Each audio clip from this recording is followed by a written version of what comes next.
Today I'm going to talk about simple things you can do to burn body fat.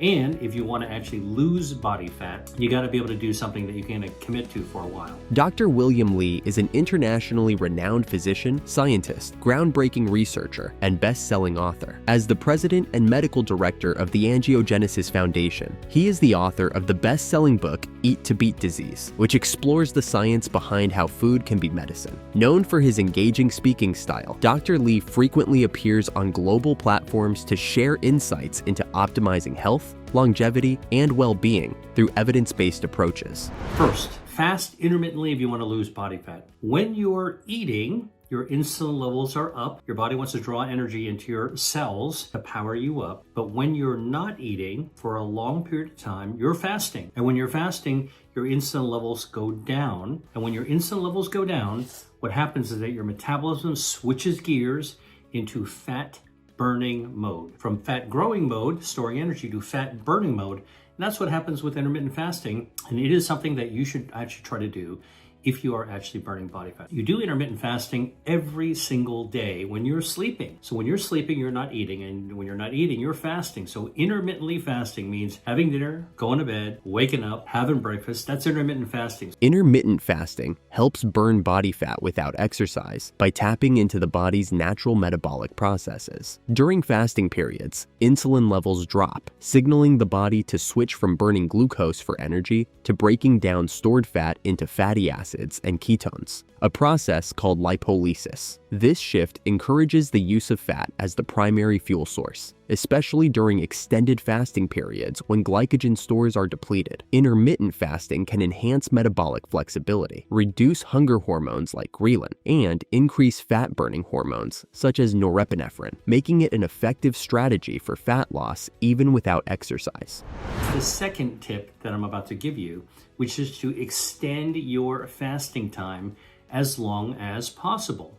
Now, if you want to extend your fasting time as long as possible, and if you want to actually lose body fat, you got to be able to do something that you can commit to for a while. Here's how you extend that fasting time. And this is like my personal little tip, little trick, pro tip for you that anybody can actually do. Let's assume that you're going to sleep 8 hours a day, right? So let's call that 11 o'clock to 7 in the morning, right? That's 8 hours. Go to bed at 11, get up at 7, you got 8 hours of sleep. Now, during that 8 hours, remember I told you, insulin levels go down, your metabolism shifts gear as if you are a sports car, a Ferrari. And in that shifted gear mode, your body starts to burn down excess harmful body fat, calories that you might have accumulated during the day. And so that's actually how you get the benefit. So how do you extend that period of time? Let's say that you eat dinner at 7 o'clock, all right? And again, this is just an example, and you finish eating after an hour. Put your dishes away at 8, all right? Now, you're gonna go to bed at 11, so from 8 o'clock to 11 o'clock, 3 hours, don't eat anything. Don't eat. No midnight snack, no noshing, don't bring a bag of snack foods with you to surf the internet. When your dishes go away or put away, that's it for the day, all right? You are done. Extending your fasting window can accelerate weight loss by prolonging the period during which your body burns fat for energy. When you extend fasting beyond the typical 8-12 hours, glycogen stores in the liver are depleted, and the body shifts to fat as its primary fuel source through lipolysis. This process increases the breakdown of stored fat into fatty acids and ketones for energy. Longer fasting windows can also help regulate hunger hormones, improve insulin sensitivity, and stabilize blood sugar levels, reducing fat storage. Combined, these effects create an efficient environment for accelerated fat loss.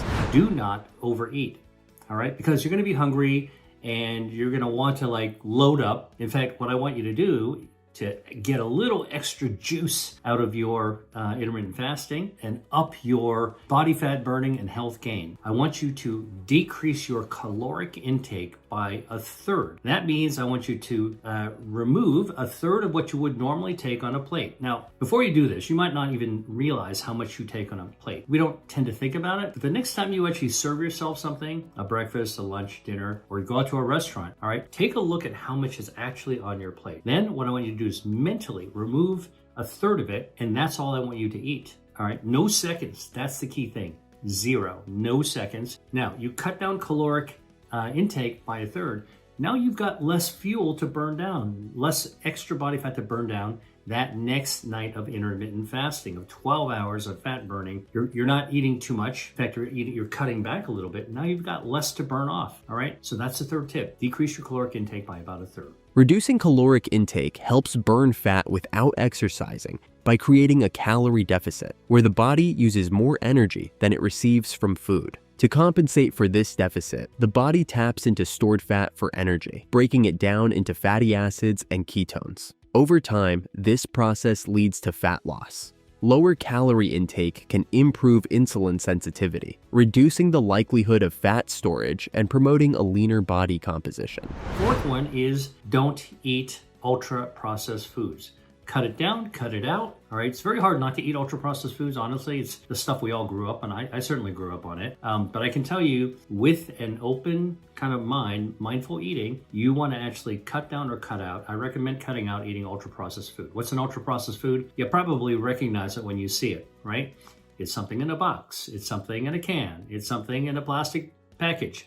All right, it's got a lot of ingredients in it that were processed in a factory, ultra processed in a factory, so it doesn't resemble the food that it originally came from, the ingredients originally came from. All right, great example, animal crackers. Those kind of cookies don't come out looking like horses and zebras and bears. That's an ultra processed food. All right, so cut those out. And the reason is this: ultra-processed foods tend to have a lot of stuff in them. Artificial preservatives, artificial sweeteners, artificial color, artificial flavorings, all right? And they have a lot of other emulsifiers and thickeners, and they've actually changed the nature of food itself in ways when you eat it, even though there might be a calorie, guess what? Some of the stuff in ultra-processed foods actually damages your gut microbiome. When you change the health of your healthy gut bacteria, right? Down the hatch, it goes, you're gonna absorb it, you're gonna digest it, you're gonna absorb some of the nutrients, whatever's there in ultra-processed food, a lot of times not very much. The rest of it goes down to your colon, end of your GI tract, gastrointestinal tract, and guess what? Ultra-processed foods and the chemicals in them can damage your gut microbiome. When your gut microbiome is damaged, what do you think happens? It normally lowers inflammation, healthy gut bacteria. So when you damage your gut microbiome, inflammation goes up. Your gut microbiome, normally healthy, lowers blood lipids. So when you damage it with ultra-processed food, what happens? Your blood lipids rise, all right? All kinds of things go on. When your gut bacteria are healthy, they command your brain not to overeat. They kind of are a natural joystick to help control your appetite. And when you damage your gut microbiome, guess what? The signals to your brain are changed, and so you are more likely to overeat as well. Cutting out ultra-processed foods helps you lose weight and burn fat by eliminating calorie-dense, nutrient-poor foods that contribute to overeating. These foods are often high in added sugars, unhealthy fats, and refined carbs, which can spike blood sugar and insulin levels, promoting fat storage. By replacing them with whole, nutrient-dense options, you naturally consume fewer empty calories, stabilize blood sugar, and support better metabolism. This shift helps your body burn fat more effectively and supports sustainable weight loss.